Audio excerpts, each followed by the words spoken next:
A warm early afternoon to one and all present here. I respect you, sir, who has been seated like Arjuna here. I am not even Abhimanyu. I have not registered for even research, where you have completed more than 3 to 4 research papers and projects. So this is only an empirical paper. I have just taken what is what and how it is applied. So okay. Good morning to one and all present here, and today's topic is about the big data. Okay, big data is nothing but the enormous data and the data widely collected which is stored and retrieved. Big data analytics in the business world is a topic. If you are still saying big data isn't relevant to my company, that is, you are missing the Noah boat. If I firmly believe that big data is one of the enterprising data which has to be used by all the business enterprises like Fortune 500 companies and also the POP and MOM companies. Next slide. The data will become an asset to every business. The data has got 3 processes. I define all the 3 processes as 4 C's. 4 C's nothing but collection, cleaning, computing and comprehension. What is collection? Collection of data is nothing but the data which has been unprecedentedly presented by an unknown user. You are all unknown users who are presenting a data. For example, you are trying to search Pentagon School of Business in your website. You go to Google and search Pentagon School of Business. The data which emerges is from big data. So the data which has been stored unknowingly by unknown user unprecedentedly. Because of the proliferation of smartphones and other devices, the data has become ubiquitous and transient. Every day it becomes a new birth. It's a new birth for every data, every minute. So when I talk about analytics, text mining and analytics, my third slide talks about text mining and analytics. Previous slide please. When I say text mining and analytics, mining here means I am taking out something new or existing or discovering something which already exists here. So when I go for analytics, I differ from analysis. The basic difference between this analytics and analysis is post-mortem of what has happened before, and analytics is post-mortem and also prediction of the new era. So we are the need of the hour and the needle move towards the analytics point of view of business. Now you have models, rules and predictions in your text mining and text analytics. The new concept of natural language processing which requires the artificial intelligence. Okay, let me put it clear for you. What is a natural processing or rather natural language processing? When a data is stored in a particular language by a particular user towards a particular portal, the artificial intelligence of your computer receives the data, stores it in another form, and when you retrieve it, it gives back to you to your natural language. So what is natural language? So what does natural language actually mean?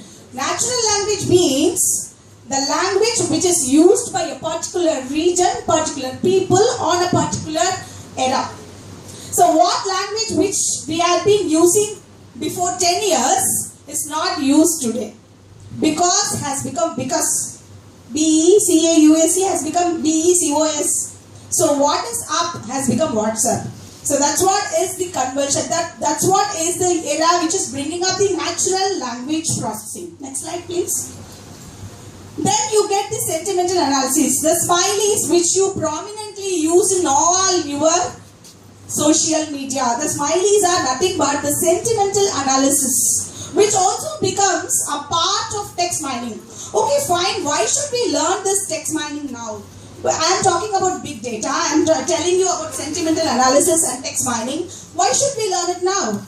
Because every data you store, every audio message you record, every message you send has been encrypted. You would have seen in your recent WhatsApp that your messages has been encrypted or not. blindly secure it. That means it will go to big data. So everything you type, every message you record goes to big data. Big data is big ocean of data. Big data collects each and every data, every unstructured data, the data which has been unknowingly, unprecedentedly sent by the user. Next slide, please. Yes, this is a popular search engine which I have chosen because once you start typing something in your mind, it pops up with the same thing. For example, you want to learn shades of, immediately comes what? 50 shades of grey, shades of pink. What? Because early in the morning, just like you, million users have typed 50 shades of grey, shades of pink. So the same thing pops up. You might be wondering, I was thinking of something else. Even the spelling of the shades would have got misinterpreted like S-H-D-A-E-S for S-H-A-D-E-S. Yes, it gives you, are you searching for? Have you seen that? Are you searching for this instead of this? That is the power of big data. It has got the artificial intelligence to bring up what you are trying to search because all have searched the same thing. Like you just put nonsense spelling for Usain Bolt. Usain Bolt will be worrying about this, but still it comes out with the Usain Bolt results of 200 meters and 100 meters Olympic results, isn't it? That is the power of big data. The users. You unknowingly enter data. You become data operators. Unknowingly you proliferate the data. Unknowingly you register your data. The data comes out with that answers. The data gives you the answers. That is the artificial intelligence, and an important transformational language has been used for it. Is called the Python. It is slower than the C++, but still the Python language is used to translate or transcript the data which has been entered by you towards a natural language processing. Now, next slide please. Yes, semantic web search. Okay, let me put it something clear to you. When I talk about data, I talk about two datas. Okay, one is the abstract one is the extractive one. Whatever you are doing for your semester is the extract one. That means you go to the chapter 1, chapter 3, chapter 5 and chapter 6. You collect something. Whenever there is a likely question from chapter 2, you start answering from chapter 3. That is extractive. But what is abstractive? Abstractive is nothing but you read only chapter 1, give answers only for chapter 1, you omit chapter 2. So big data is all about extractive data. It takes data from everywhere. You put interpretation, you type a wrong spelling, it takes it. You type the right spelling, it takes it. You ask for a spelling, it takes it. So it has got enormous data. A semantic web search is nothing but converting your data into the local language and storing it so that it can be retrieved so easy. Storing of data is as much as easy of storing of food or storing of grains at your house, but retrieving is, you need your mom's help, right? You need your mom's help to take out your kerchief, you need your mom's help to know where salt is, where sugar is. Similarly, you need help for retrieving this data. That help is nothing but the artificial intelligence which is inside the computer, which converts this data as retrievable. Next slide please. Then comes the wide knowledge you need to procure about the natural language processing. It is nothing but the language, the computer and language. As you all know about binary language, algorithms, logics, reasonings. Similarly, this language is also between two things, natural language understanding and natural language generation. So when you start typing something which is not inside your big data, it starts generating it. It starts producing it. When you start typing something which is understandable by the big data, it gives you, okay, instead of this, you try this. This is the one you are searching for. It gives you directions. Just like in maths, you want to find out how long it takes from home to college. In between, you go to any shops, that doesn't matter. But how long it takes from home to college, it gives you the exact traffic location, exactly where you will be locked, and how long it is going to take by walk, by car, by two-wheeler, and so on. How is it possible? It's possible because of the tweets which has been recorded by the big data. People tweet, I am locked up at Raja Annamalapuram First Main Road. There is a traffic jam. That tweet is encrypted in such way, traffic jam, Raja Annamalapuram, locked. So it automatically gets stored in big data that there is a lockage in Raja Annamalapuram, and when you cross it, you will be locked there for almost 15 minutes where you have to plan your time. Yes, I am also planning my time. Another 5 minutes I have got, I guess. So next slide please. Next slide. So NLP in India is at all these leading places where IIT Kanpur, Kharagpur, Delhi, all these educational institutions, and also Microsoft 365 Media uses these NLP technique. Next slide please. Yes, this is very interesting. Without this, even if you throw you out of this room, I won't go without telling this. This is a very interesting thing which every human being should know. The QA technique which is adopted by the Apple Siri. Apple Siri, when you ask Apple Siri about a question, it gives you fantastic answers. Have you heard of Apple Siri? Yes, you must be. Even it can give you answers which is unpredictable, unpredictable. It is all because of the proliferation of the data. It is all because of the smartphones. Apple Siri, next slide please.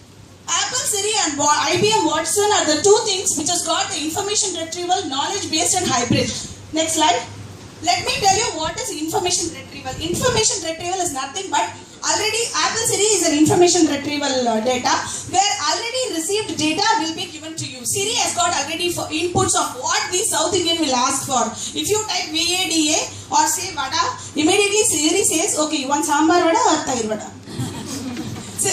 But IBM Watson is that vada, is it Vodafone? Is it vada? Are you talking about ulundu vada or are you talking about paruppu vada?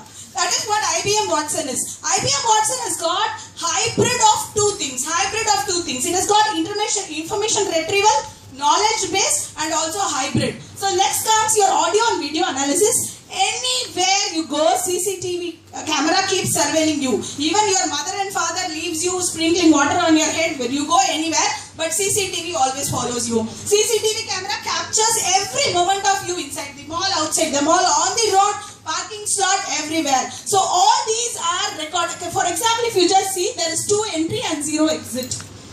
This video analysis is, Then very important thing of this video analysis after this is that videos are recorded with audios. Remember that. Not only the CCTV cameras you are watching your movements, it also records what you speak. Next slide. So next is the social media analytics, which is gathering from blogs, Google searches, then all these Facebook, Twitter, Instagram, all these things are captured by big data on a day-to-day life. We think what we are entering into is secured, which is inside, it is not shown to others. But one day, I am telling you, WhatsApp is going to give you like this. 3 days you were upset, you put your status as down. 4th day you started becoming very nice. You started communicating to Mr. X. 5th day you broke with him. It is going to give you the data. That day you will be shocked out of your life. What data this WhatsApp is giving me, as simple as the Facebook is giving you now. Your friendship story. Does it not give you? Does it not give you? Yes, it gives you your friendship story. The day you started Facebook, the day you became friends with others, what happened in your life, history, and so on. So it is all the powerful, big data. Next one. The 3 V's, the volume, velocity, and variety. Next one. The volume is nothing but it's, you all know, the volume 1, volume 2 corporate accounting book. So I need not explain you what volume is all about for you. The next one is the batch near time, which is velocity. At what time can you get back your data? When I want to know something, at what time can I get back? And then comes the variety, which is unstructured, semi-structured, and all the above. You know, it can come at any structured form or unstructured form. Next one. It is nascent and ubiquitous. Nascent is nothing but it gets born day by day. Every day it is born. Every minute it is born. Every second it is born. And it is ubiquitous. It is present everywhere. It is present everywhere in this world. Even this video has been recorded, and if it has been it has been uploaded in the YouTube, people might search for very poor big data performance. You know, play. There would be a comment on this. Very poor. It was very boring. The next one. So next one is the fourth and fifth, which is the veracity and value. Veracity is nothing but truthfulness. Value, as you know, that the statistical record. Next one, please. Dimensions of challenges in data is nothing but the capturing, the storage, the distribution, the management, analysis. All these are the dimensions. Next one. Then the disadvantages, spurious correlation.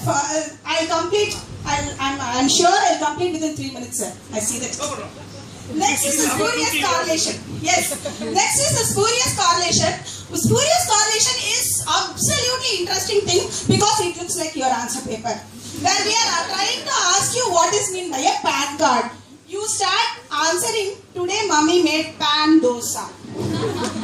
You know, you always correlate the pan with the pan because the spellings are alike. You start telling, I like, then there is another tweet, I like pan pizza. We are asking you about a PAN card. You know, pan need not always mean a frying pan, a dosa pan. We are always concerned into that, eating, sleeping, and coming back and depreciating the benches. But Siri or IBM Watson is not aware of that. He gives you, okay, PAN card, you may go here and apply. That is what is the spurious correlation. So when you ask for something, it gives you something. That is the smallest disadvantage, but still we enjoy it. That disadvantage also we enjoy it at the cost of your time. Next comes heterogeneity. Heterogeneity is nothing but diversified portfolio. It is spread across. There is no restriction. It can go to any page. Actually, there is a joke. I don't know, I can deliver it like a joke, but still it is a joke. The thing is, when you murder somebody and take the pictures and put it in the 4th page of the Google search, nobody can find you. Have you ever crossed the 2nd page of the Google search? When you search something in Google, for example, your man is asking about HRD, first page, first 5 things. Okay, go and click something. Do you go to the next page? There will be n number of pages. Google is power, will be giving like us, it will be giving like big data. 1, 2, 3, 4, 5, dot, till 155 pages it will be there. 4th page, have anyone visited? No. Even if, yeah, you have, that is why you are a professor, ma'am, and she is a postgraduate. Okay. So 4th page when you visit, it is a joke that even if you murder somebody, put snapshots on the 4th page, the police is not going to catch you because it will visit only the first 2 pages. Next comes the incidental endogeneity. It is nothing but something would be incidental to this. For example, chairs are here, chairs are at auditorium, everything is happening, the paper presentation is here and there is a session going on there. So everything is correlated. So people automatically put everything together. Yeah, it comes under Pentagon. And even if you have tea session there, that also comes under that. So it is like endogeneity is incidents are being just taken and just put that in one basket and end of it. Next, please next. Yeah, sentimental analysis. Like how we are going to, from your body language I can analyze that. I don't have to explain it to you. Next one. Yeah. That's what is sentimental analysis. You want to say that I really used my time to provide some knowledge for you, or kind of drag. Next one, please. Yes, a very big thank you to one and all present here. Thanks.